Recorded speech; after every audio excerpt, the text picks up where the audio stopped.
bless our military. God bless Japan. God bless the United States of America.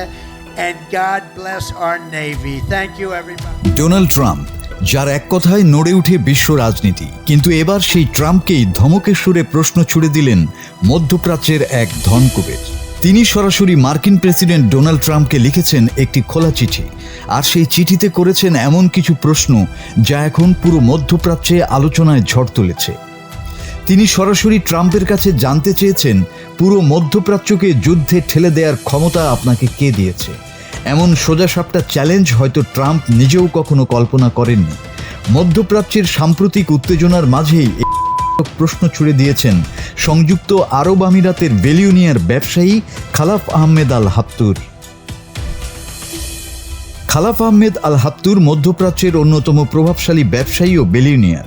তিনি মূলত সংযুক্ত আরব আমিরাতের একজন রিয়েল এস্টেট ও হসপিটালিটি ম্যাগনেট। দুবাইয়ের বিখ্যাত এআই হাফতুর সিটি প্রকল্প তার কোম্পানিটি তৈরি। বিভিন্ন আন্তর্জাতিক রিপোর্ট অনুযায়ী তার সম্পদের পরিমাণ প্রায় $4 বিলিয়ন। আরব আমিরাতের ব্যবসায়িক মহলে তিনি অত্যন্ত প্রভাবশালী। শিক্ষা, দাতব্য কাজ ও উন্নয়ন প্রকল্পেও তার বড় ভূমিকা আছে। আল হাফতুর শুধু একজন বিলিয়নিয়ারই নন, মধ্যপ্রাচ্যের ব্যবসা ও রাজনৈতিক আলোচনায় প্রভাবশালী কণ্ঠ হিসেবেও পরিচিত। হাফতুরের পরের প্রশ্নটি ছিল আরও তীক্ষ্ণ। তিনি লিখেছেন, ট্রিগার চালানোর আগে কি আপনি ক্ষয়ক্ষতির হিসাব করেছিলেন? কারণ যুদ্ধ শুরু হলে প্রথম আঘাতটা লাগে মধ্যপ্রাচ্যের দেশগুলোর উপরে, যারা এই যুদ্ধ বেছে নেয়নি। এই খোলা চিঠি শুধু একটি ব্যক্তিগত মত নয়। সংযুক্ত আরব আমিরাতের মতো দেশে এমন ভিন্নমত প্রকাশের ঘটনা খুবই বিরল। তাই অনেক বিশ্লেষক বলেছেন, এই চিঠি আসলে মধ্যপ্রাচ্যের ভেতরে জমে থাকা উদ্বেগেরই প্রতিফলন।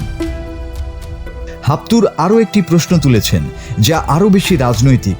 ট্রাম্পকে উদ্দেশ্য করে তিনি জানতে চান, এই সিদ্ধান্ত কি আপনার একার, নাকি অন্য কোনো দেশের স্বার্থ এবং তার সরকারের চাপেই নেওয়া হয়েছে? তার মতে, এই হামলার ফলে উপসাগরীয় সহযোগিতা পরিষদ এবং আরব দেশগুলো এমন এক বিপদের কেন্দ্রবিন্দুতে চলে এসেছে যা তারা নিজেরা কখনোই বেছে নেয়নি।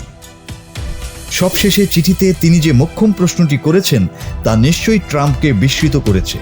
তিনি লিখেছেন, আমাদের অঞ্চলকে যুদ্ধক্ষেত্রে পরিণত করার অনুমতি আপনাকে কে দিয়েছে? আরও বিস্ময় প্রকাশ করে তিনি স্মরণ করিয়ে দেন ট্রাম্পের সেই শান্তি উদ্যোগের কথা, যা মধ্যপ্রাচ্যে শান্তি ও স্থিতিশীলতার প্রতিশ্রুতি দিয়েছিল। হাফতুর বলেন, শান্তির সেই উদ্যোগের কালি শুকানোর আগেই আমরা নিজেদেরকে যুদ্ধের মুখোমুখি দেখতে পাচ্ছি। আরব বিশ্বে এভাবে প্রকাশ্যে মার্কিন প্রশাসনের সমালোচনা খুব একটা দেখা যায় না।